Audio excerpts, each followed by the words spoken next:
Before we dive into tonight's tale, make sure to hit that subscribe button if you want more creepy stories that will keep you up at night. I needed to disappear. It wasn't because I was broke or running from anything criminal. Honestly, it wasn't even about desperation. I just had nowhere else to go. You ever feel like that? Like you're just drifting with no anchor in sight? That was me. So there I was, walking through the French Quarter one late evening, trying to clear my head. The streets were quieter than usual, the sounds of jazz spilling out from some of the bars fading into the humid air. I almost didn't notice the job listing at first, pinned to a rusted streetlight. It was weathered, like it had been there for weeks, maybe longer. The paper was torn at the edges, but the ink was still legible. Night shift cafe attendant needed, midnight to sunrise. No experience required, cash pay. No name. No contact number, just an address. Normally, I'd have thought twice about something like that, but that night, something about it felt right, like I didn't have to think too much. So I made my way there, following the address on the paper. It wasn't hard to find, honestly. I'd never been out this way before, but somehow, it almost felt like I knew where I was going. The cafe was tucked at the edge of the bayou, away from the main street where the streetlights barely reached. It looked like a place that had been forgotten, the kind of place you'd pass by without a second thought if you weren't paying attention. It was called Le Marché Nocturne, the night market, and it looked like it hadn't seen a fresh coat of paint in decades. The windows were dusty, the door creaked as I pushed it open. Inside was dim, the kind of dim where the light bulbs flicker just enough to make you question if they're about to go out. I didn't know what I was expecting, but it sure wasn't the guy who greeted me. The owner, or at least I assumed that's who he was this gaunt man with sunken eyes. His skin was pale, almost sickly, and he didn't say much. Just gave me a once-over, then slid me a yellowed sheet of paper. I could barely make out the words, but I didn't need to ask what it was. He didn't look like the type to play games. He didn't say anything as I skimmed through the rules. And honestly, I didn't take them seriously at first. Who would? They sounded insane. But the way he watched me, it was like he was studying my reactions, like he knew I'd break one of them. And that was the moment I felt a chill run through me. Not because of the rules, but because something about him made me question whether I was really ready for whatever was about to happen. Here are the rules he handed me. Rule 1. Only take cash. If someone hands you a card, don't touch it. Tell them, we don't take those. If they insist, turn around, close your eyes, and count to 10. Rule 2. Never ask the customers where they're coming from. If they tell you, pretend you didn't hear. Rule 3. If a man with a stitched-up mouth walks in, give him black coffee, free of charge. Do not say a word to him. Rule 4. If a customer orders something we don't have, make it anyway. The ingredients will be under the counter. Rule 5. At 3:15 a.m., you must lock the doors for exactly 10 minutes. If anyone knocks during this time, do not answer, even if they sound like your loved ones. Rule 6. When cleaning up before sunrise, if you see extra chairs at a table, do not count them. I read through them twice, just to be sure I wasn't missing anything. And then, without a word, he handed me a key and pointed toward the back. Clock's ticking, he said, like it was a normal thing. I didn't argue. I wasn't in a position to argue. So I took the key and nodded. I didn't know it yet, but breaking even one of those rules would change everything. The first hour of my shift was uneventful. A few patrons came in, their footsteps heavy on the creaky wooden floor. They barely spoke, just nodded or gestured for their usuals, handing me crumpled bills that smelled faintly of tobacco and stale perfume. I took the money without a second thought, the air inside the cafe feeling unnaturally still, like I was moving through a dream I couldn't wake up from. Every time I wiped down the counter, the cloth felt like it was dragging through time itself, each movement slow and sluggish. Then, just as the clock on the wall ticked past 1:30 a.m., the door creaked open. I looked up, and there she was, a woman in a red dress. It wasn't the kind of red you'd expect, bright and vibrant. No, this one was deep, like blood soaked into fabric. But it wasn't just the color. It was her. Her skin was too smooth, too perfect. It looked like porcelain, like one wrong touch would make it shatter. But her eyes, those eyes were the worst part. They never blinked. never once. She stared at me with this unnerving intensity, her gaze not shifting an inch as she walked to the counter. She sat down, her movements so deliberate it was almost mechanical. "I'll have a bowl of raw sugar," she said, her voice like velvet but cold. I froze. It wasn't on the menu. I had no idea what she was talking about. I glanced over at the menu board, half expecting it to change in front of me. But it didn't. It stayed the same. I hesitated. What was I supposed to do? But then I remembered rule number 4. Make it anyway, even if it wasn't on the menu. The ingredients would be under the counter. I reached down, my fingers brushing against the cold, rough wood beneath the counter. There was a shelf I hadn't noticed before, covered in dust, like it had been forgotten for ages. And there, sitting on that dust-covered shelf, was a porcelain bowl. It was filled to the brim with raw sugar. I hadn't put it there. I felt a chill run down my spine as I grabbed the bowl. It was cold to the touch, like it had been sitting in a freezer. I slid it across the counter toward her without saying a word. She smiled, wide, too wide, like her face was about to split. Her teeth were unnaturally white, and her lips curled up at the edges in a way that didn't seem human. "Good boy," she whispered, her voice syrupy sweet. I almost recoiled at the way she said it, but I couldn't tear my eyes away as she dipped her fingers into the sugar, shoveling it into her mouth by the handful. The crunching sound was sickening, like dry bones cracking underfoot. She kept eating, her eyes never leaving mine. She didn't even blink, and then, just as suddenly as she'd appeared, she stood up. She didn't say another word. She didn't even look back. She simply walked out of the cafe, the door creaking shut behind her. I let out a breath I hadn't realized I was holding. But before I could even process what had just happened, something strange happened. The windows. They rattled violently, shaking as though a storm had just rolled through. The lights flickered, buzzing in the dim room. I almost thought they were going to go out completely. But it wasn't the lights that caught my attention. It was the glass. In the reflection of the windows, I saw them. Shadows, dozens of them. They were pressed against the glass, their faces distorted into twisted, grinning masks. Their eyes were wide, and their mouths stretched unnaturally. They were watching me. No, they were grinning at me. I didn't move. I couldn't. I was frozen in place, staring at the reflection of the cafe windows, the shadows shifting, writhing like they were alive. The air felt thick now, like something was pressing down on me from all sides. I could barely breathe. And then, just like that, they were gone. The shadows disappeared, the rattling of the windows stopped, and the lights returned to normal. But I couldn't shake the feeling that they were still out there watching. I glanced at the door, but it was shut tight. No one else had come in. I was alone, but I knew I wasn't. The night stretched on, heavy with silence. I tried to focus on wiping down the counter, but my hands were unsteady. The woman in red, the rattling windows, the grinning shadows, I couldn't shake any of it. I kept glancing at the door, half expecting her to come back, but she never did. Instead, at 2:45 a.m., I heard something else. It came from the back storage room. A sound, faint at first, but growing louder. Scratch, scratch, scratch. It was rhythmic, deliberate, like nails dragging against metal. I froze. The storage room wasn't supposed to be used. I'd never even opened it since I started. The owner hadn't mentioned it, and I hadn't asked. But now, standing there in the dim light of the cafe, I couldn't ignore the sound. I glanced toward the doorway. The air back there felt different, thicker somehow. The longer I hesitated, the more insistent the scratching became. I didn't want to check. Every instinct screamed at me to leave it alone. But I knew if I ignored it, it wouldn't stop. So I grabbed the keys from beneath the counter, walked toward the back, and hesitated in front of the door. The scratching stopped the moment my fingers touched the doorknob. I exhaled sharply, trying to steady my nerves. Then, with a deep breath, I turned the key and pushed the door open. The room was small, lined with empty shelves coated in dust.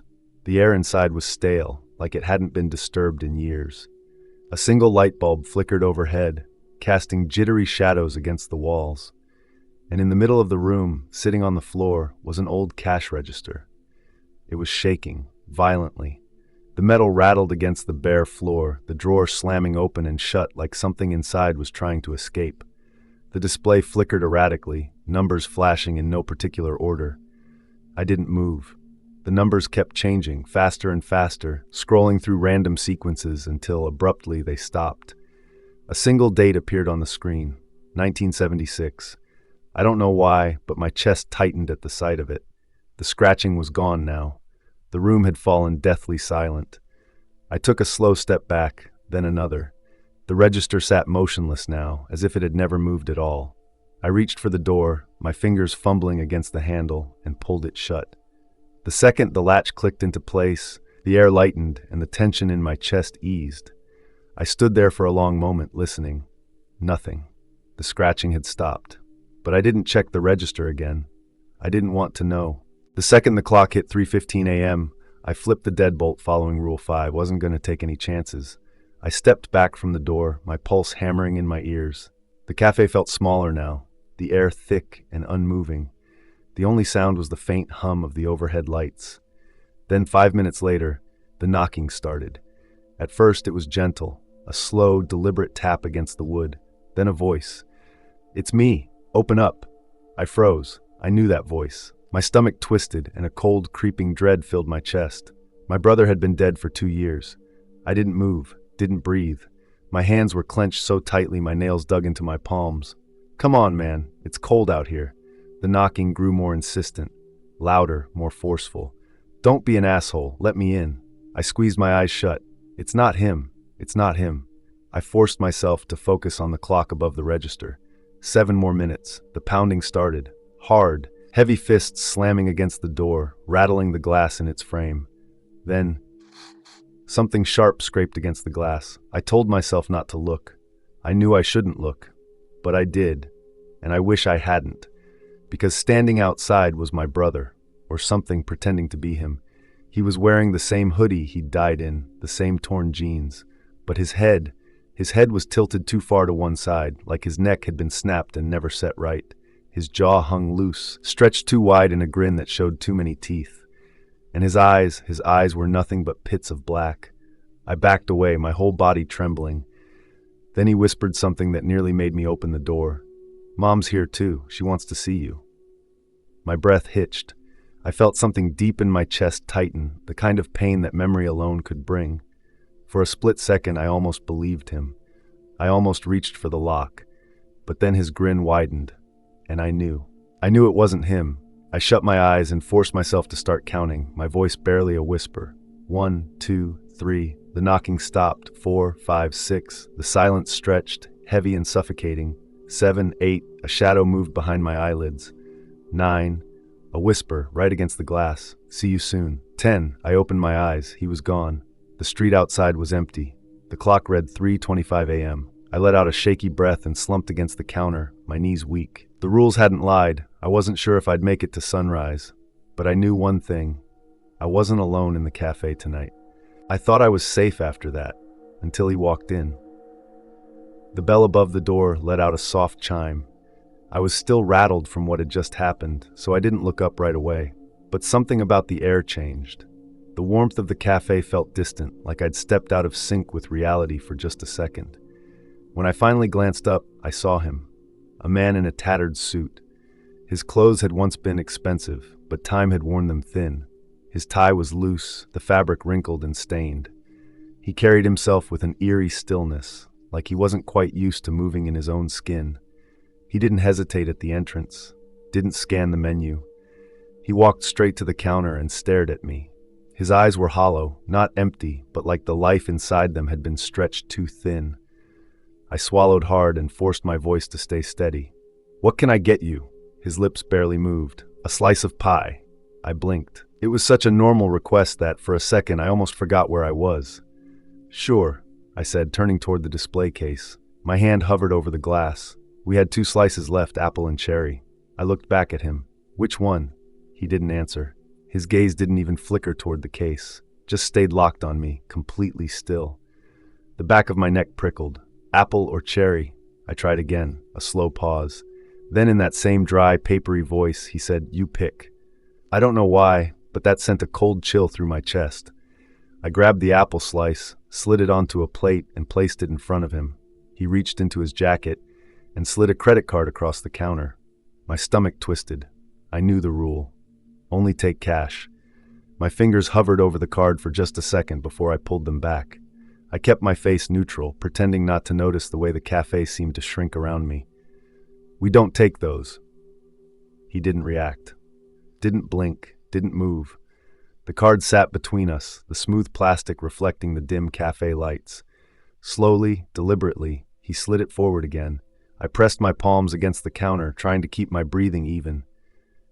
"We don't take those," I repeated, my voice quieter this time. Still, nothing. His fingers remained on the card, resting so lightly it looked like he wasn't even touching it. The air around us felt thick, like the moment before a thunderstorm. A dull pressure started behind my eyes, pushing deeper into my skull. I knew I couldn't just stand here, so I turned around. I shut my eyes, and I started counting. 1, 2, 3. The silence deepened, pressing against my ears. The cafe felt like a vacuum, every sound swallowed whole. 4, 5, 6. The weight in the air grew unbearable. My skin prickled like something was standing too close behind me. 7. Bang! A sharp, deafening crack against the counter. I flinched, my grip tightening on the edge of the counter. My pulse pounded in my ears. I knew I shouldn't look. 8, 9, but I did, and that was my mistake. The moment my eyes flicked open, something shifted. The whole room lurched, like the world had been tilted at an impossible angle. And suddenly, I wasn't behind the counter anymore. I was across the room, looking at myself. My heart plunged into my stomach. I was in his body.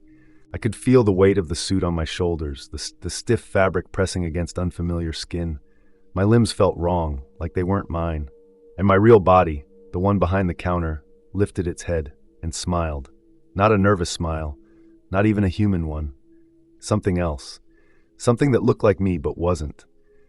I tried to move, but my arms didn't respond. My legs were leaden, my fingers unfeeling. The only thing I could do was watch as the version of me behind the counter tilted his head slightly, studying me with an expression that didn't belong to me. Then, out of the corner of my vision, I saw him. The man with the stitched-up mouth. He was sitting at the farthest table in the cafe, lifting his cup of black coffee in a slow, deliberate motion. His eyes met mine, and he nodded. The second he did, everything snapped back. I gasped, stumbling backward as if I had just been yanked out of deep water. My hands flew to my chest, feeling my own skin, my own heartbeat hammering beneath my ribs. I was back. I was me again. I whipped my head around. The man in the suit was gone. The credit card? Gone. The cafe was exactly as it had been a minute ago, warm, dimly lit, smelling of coffee and old wood. But when I looked at the window behind the counter, my breath caught in my throat. Because in the reflection, just for a second, I swore it wasn't me staring back. It was him. The hours blurred together after that. I kept replaying the events in my head, trying to make sense of what had happened. Then morning came. I don't remember falling asleep. One moment, I was gripping the counter, my breath shallow, my pulse still hammering from the night before. The next, sunlight was filtering through the front windows, painting the cafe in a soft golden hue. The scent of fresh coffee drifted through the air. The neon sign outside flickered off with an electric hum. For a second, I thought maybe, just maybe, it had all been a bad dream. Then the bell above the door chimed. The owner walked in. As always, he didn't say a word, just moved with the quiet efficiency I'd come to expect, checking the register, straightening a chair, flipping through a small leather-bound notebook in his hands. Then, without looking at me, he reached into his pocket and pulled out a small, worn envelope. He set it on the counter and walked away. I stared at it. A simple off-white envelope, no writing, no markings. My fingers trembled as I picked it up, the paper feeling too dry against my skin. I turned it over, opened it. Inside were photographs, old, black and white photographs. At first I didn't understand what I was looking at. The pictures were slightly faded, curled at the edges, but they were all taken inside the cafe. Employees, standing behind the counter, cleaning tables, smiling stiffly at the camera. Something cold settled in my stomach as I flipped through them, because I recognized them. The woman in the frilly apron, the one placing a steaming cup of coffee onto a table. I'd seen her last night, sitting in the corner, silent, watching. The man adjusting his tie in the reflection of the cafe window. He was the one who had slipped me the credit card. My hands tightened around the stack. My pulse roared in my ears. I kept flipping, faster now, my breaths coming short and shallow. And then at the very bottom of the pile, I stopped. My fingers froze. The last photograph was of me. Same uniform, same counter, same cafe. But the date written in the bottom corner, 1976. My whole body went cold. And that's when it hit me. Le Marché Nocturne wasn't a cafe. It was a trap. A place where the lost go, the ones who stop existing in the world outside. The customers were never just customers.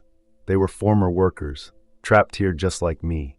They were the ones who came before, those who broke the rules, who took the wrong steps and paid the price. The stitched-up mouth man wasn't a customer. He was the last person before me, an employee who had failed to follow the rules. The cafe took him and turned into something else, something not human, in the eyes of the world. I had become part of it. The owner? He wasn't human either. He was the keeper of the place, a guide who selected those who would join the twisted family of lost souls. He had been running this cafe for years, bringing in new blood to replace the old, and the cycle repeated itself. I shoved the photographs back into the envelope and left. I didn't clock out, I didn't clean up, I didn't look back.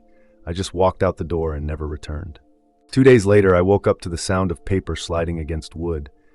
Groggy, I sat up, rubbing the sleep from my eyes. Morning sunlight streamed through my apartment blinds, casting long, slanted shadows across the floor. Then I saw it. A small envelope, sitting just inside my front door. I hadn't heard anyone knock. Slowly I got up, my stomach twisting. The moment I picked it up, I knew. The paper felt too dry. Just like before. My breath hitched as I turned it over. No markings. No address. Just my name. I swallowed hard and tore it open. Inside was something small, cold, and familiar. A name tag. My name tag, from the cafe. And underneath it, in faded, almost ghostly handwriting, "See you tonight." It was impossible to ignore. That night, I went to bed in my apartment. I locked the doors, checked them twice. I kept the envelope on my nightstand, unopened, afraid to touch it again. I told myself it was over, that quitting was enough, that I was free. Then I closed my eyes, and when I opened them, I was back at the cafe. Behind the counter, the smell of coffee and warm pastries filled the air. The soft hum of the refrigerator droned in the background. And in front of me, a customer sat at the counter, watching me with dark, hollow eyes. My throat tightened. I tried to step back, but my legs wouldn't move. I tried to speak, but my mouth wouldn't open. I was stuck, frozen, just like the others. Somewhere outside, the neon sign buzzed to life, its dim glow casting flickering shadows against the walls. Le Marché Nocturne, open for business. And this time, I wasn't just working the night shift, I was part of it. Thanks for watching. Don't forget to subscribe for more creepy stories. Stay safe, and see you in the next nightmare.